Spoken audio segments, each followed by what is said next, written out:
Before you see my dynamic and entertaining discussion with Lieutenant McCarthy, who was a former Navy hospital corpsman like myself and is now a naval officer and an outstanding one at that, I just wanted to elaborate a little bit on something we talk about. It was the 13th Marine Expeditionary Unit, or the 13th MEU.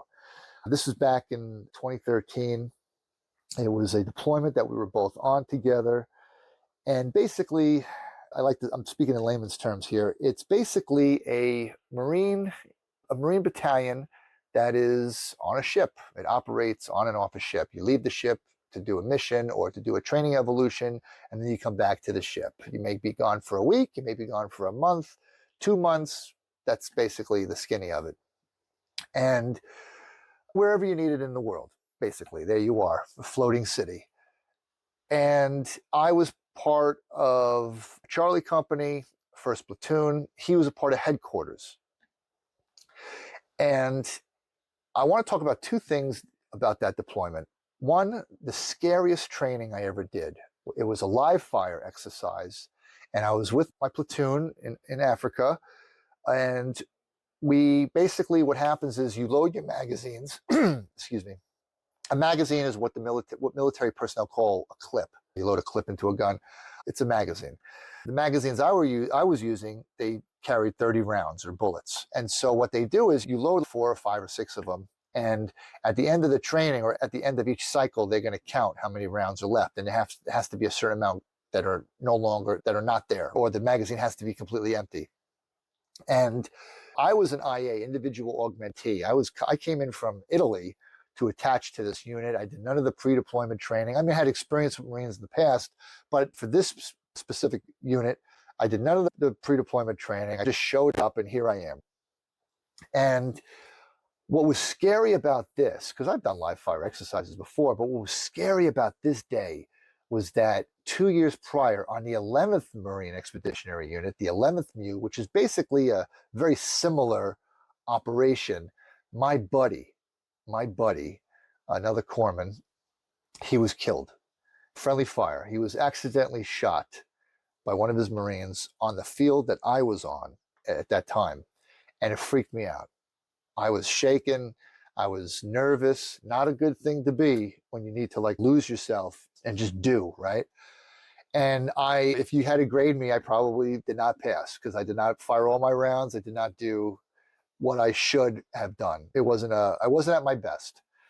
And I actually was able to go to the spot where he was killed.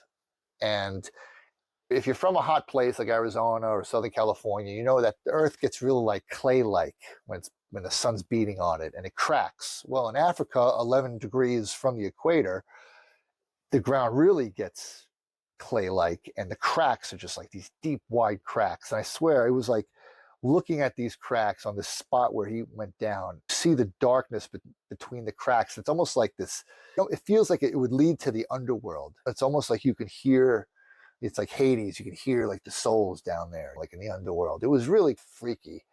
And yeah, that was the scariest training evolution. And when he did die, I was at Camp Pendleton at a clinic there, and his family came, parents, did the walkthrough, showed them where he worked, and I spoke with them, and I gave my condolences. So it was a very nerve-wracking time. So that was the scariest training I ever did. Now, the most profound test of my life, this happened also on deployment. Now, without getting into too many details, basically this unit needed to go through a training evolution in order to gain their certification to go into combat for a particular reason. So for this training, it was going to be a TRAP mission, a tactical recovery of aircraft and personnel. Marines were going to go in via helicopter and go to where there were casualties, and which was profound because that's a medical mission, right? So they chose 16 Marines and 1 corpsman. They chose me as the corpsman, the IA, the individual augmentee, the guy who just showed up. So long story short, we're in the air, we're in the bird.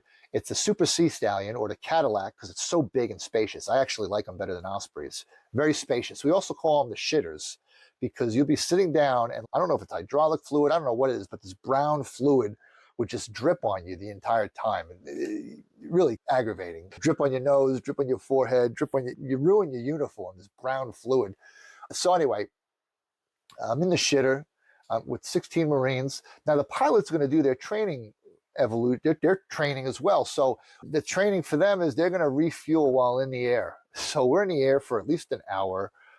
Another bird comes in the air, connects, starts refueling. Suddenly you get this whiff of like gasoline. Now you start feeling sick. And I lean back, my camel pack busts, this 3-liter camel pack that I bought because I drink a lot of water. I completely soaked my back, my butt, my legs. I feel sick, just this profound, thick smell of gasoline. Finally, maybe it was like we were in the air for 2 hours. Finally land in the middle of Africa. We're told that there could be Taliban in the area, so watch out. Helicopter lands, got the night vision on, run out. We have 2 casualties. They're mock casualties, but we got to treat them like they're real casualties. I have a 6-man litter team that I trained, 6 Marines that are like basically mine. We have other Marines who are going to give us cover if we need it. One of the patients had two broken femurs. So I had several Marines take off their belts, I think it was like 5 belts in general, and strap the legs together, stabilize that injury. And then I go to the other patient who has 4 sunken chest wounds, shot 4 times. So I'm treating that patient. That's the more serious patient for me. And I notice, standing in the middle of the night, in the middle of Africa, a Marine officer, a Navy officer, a Navy chief, my chief, and the leading petty officer watching me in the middle of Africa, in the middle of the night.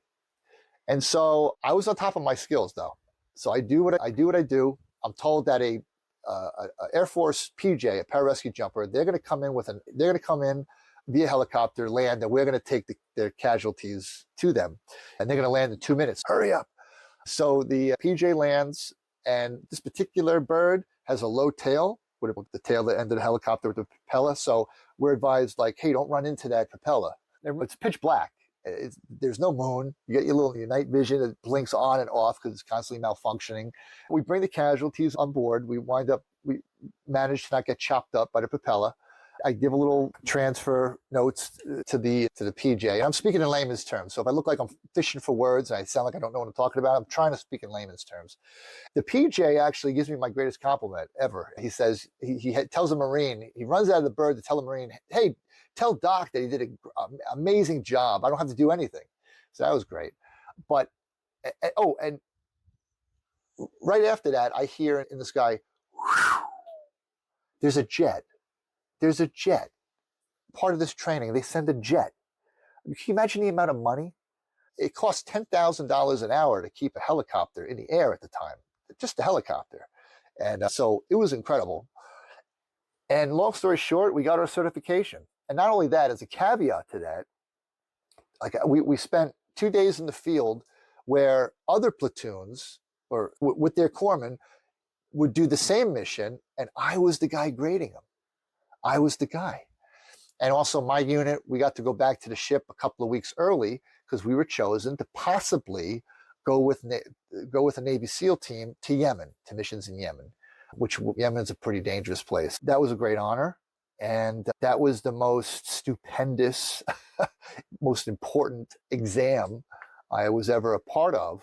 And yeah, one of the highlights of my military career was being able to be part of that battalion, to be able for them to get their combat certification. And it was a medical mission. Again, a medical mission. It was amazing. 11 minutes so far. Let's get to the interview. Again, my buddy, Lieutenant McCarthy, outstanding naval officer. I think you're going to get something out of this interview. Without further ado, let's kick this pig.